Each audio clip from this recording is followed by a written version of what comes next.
Thank you so much. Does she need an introduction? Probably not, but I'll do my best here. Because Tory is a name everybody knows and a label that so many of us have worn. She has been way ahead of the curve, not just in fashion, but in the way she runs her business. We've been talking about how companies use their power for purpose, and they are doing that not just to accelerate progress, but also to be companies that make that kind of a difference that aligns with their business. She has embraced purpose and ambition clearly in a way that works. There's no doubt about it. It goes together. It propelled her company, which was launched in 2004, into a global business with more than 250 boutiques around the world, and more than 3,000 stores are selling her label. So, Tory, that's quite an accomplishment, and it goes on and on. But there is so much about you I want the audience to know. Thank you so much. So happy to be here. How did you get so many famous people to do this video? Yeah.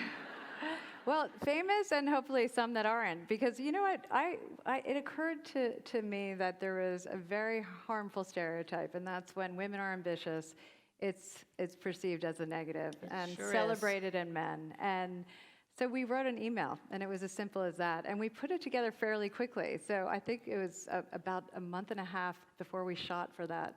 And I just said we could together do a public service announcement and start the dialogue to change something that needs to change. You're absolutely right, and it's so true in politics. There's something about a female candidate appearing to be ambitious, as she surely is, and it's a good trait. In men, it's highly admired to be ambitious. Well, it's interesting. When I first, and actually Milan was one of the first people I ever had the guts to cold call and ask for a meeting in 2008. But one of the reasons and then I'll go back to that, came to the word ambition even, is there was the first article written on me and the company by the New York Times, and the journalist looked at me and said, "Are you ambitious?" And I thought it was such a rude question. And after that article, a friend of mine called me and said, "Why on earth did you shy away from the word ambition?" And that was in 2005, a year after I started the company, and it just really struck a chord. And since that moment, I realized that's something that I wanted to work on and change. Well, it's a great contribution because we've got to shatter that stereotype. Yes. So thank you for that. Now, there was an article, I think it's in the current Vogue, in which you talk about how brands are starting to realize that their values and actions have to be aligned with their customers. Which is maybe for some a very novel concept that those two go together. But you've been doing that since you launched, Tory. You have had this sense of your mission, your purpose. Maybe you'll even tell us about how first time I met Tory, she was well into her foundation work, but she actually started thinking about not starting a business so much as starting a foundation. That was a business, I guess. Tell us about it. Well, first of all, it's in Fast Forward, too, because it's a great story.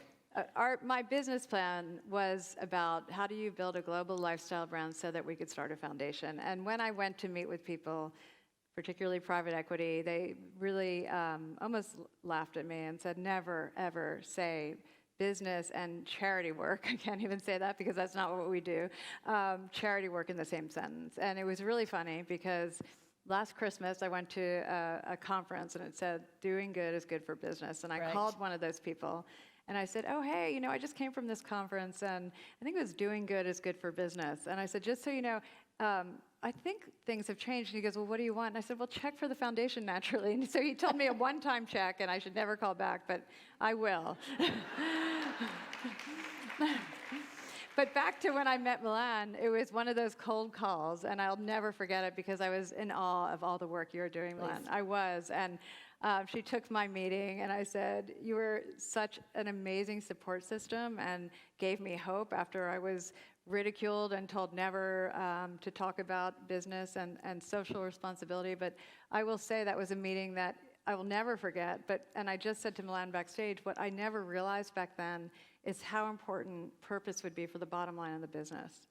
And that's a really important message. And now and these one businesses, that you've practiced. And now it's au times courant. have changed. It's become very au courant for a lot of good reasons. So let's talk about the foundation a little bit. So, yes. So one of our best partners is here today, Bank of America. And we have partnered with Bank of America to give women access to low interest loans. And access to capital is obviously one of the major barriers women face. So that has really unlocked a big part of what we're trying to do. And to date, we've given out over $50 million to women entrepreneurs in the United States, and they just raised that to $100 million. So we're extremely excited. So Thank you. well deserved.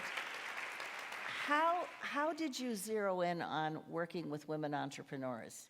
So it was a process. I knew that I wanted the foundation to be about women. I knew that. And I mean, women and children. I went to Haiti. I did so much work to figure out what would be the best way that I could contribute. And what I realized is I had a lot of experience in a startup and being an entrepreneur. And I also saw the challenges that women face day in and day out. And women are great investments. That is something I know. And the women that we work with are what is going to bring our economy to the highest place ever if we invest in them. And really looking at their businesses, looking at the way that they juggle and collaborate and mentor each other. The idea of peer-to-peer mentorship is something that we're really interested in. It's all good when I think about women in business. For now, it's in the United States, but we hope to be international at some point. You know, it's so terrific because entrepreneurship really is the wind at the back of the economy. And women entrepreneurs in the United States have contributed immeasurably to our economy besides their own lives, inclusive prosperity, and so much more. And I think you're zeroing in on something that related to yourself, being an entrepreneur, because entrepreneurs do face a lot of challenges. Particularly women, all entrepreneurs, but certainly women entrepreneurs. Women entrepreneurs, but are you, you're addressing the credit, which you mentioned, because it's very hard to access credit, which is why you and Bank of America have created a great partnership. Are there trainings? Are there other aspects? So we have a fellowship program that just literally opened last week. And what's exciting is it used to be 10 women that we would fly into New York. Now it's 50, and it's for a week. And we have seminars, we introduce them to potential investors, but really it's about also the networking that they get from that week and then their continued networking after. That's something they need. Men are great at networking, and women really can benefit a lot from that. It's all business. It's the only common thread is that they're women. There's a chocolate company. There's all kinds of businesses. There's a woman that makes movie sets sustainable. There's a hot dog stand. There's a deli. There's so many different kinds of businesses. It's very inspiring. So I know that the next cohort is open now. You're It's taking open now. applications. We're taking applications. And do you charge for this? We don't. We don't charge, and we fly them in for a week. And it's amazing for all of us at the foundation. Lori is sitting right here. She spearheads the whole week, and she's done a great job of just. I talk to them throughout the week, and then at the end, and they have gotten something out of it. So it's 50 women for a week.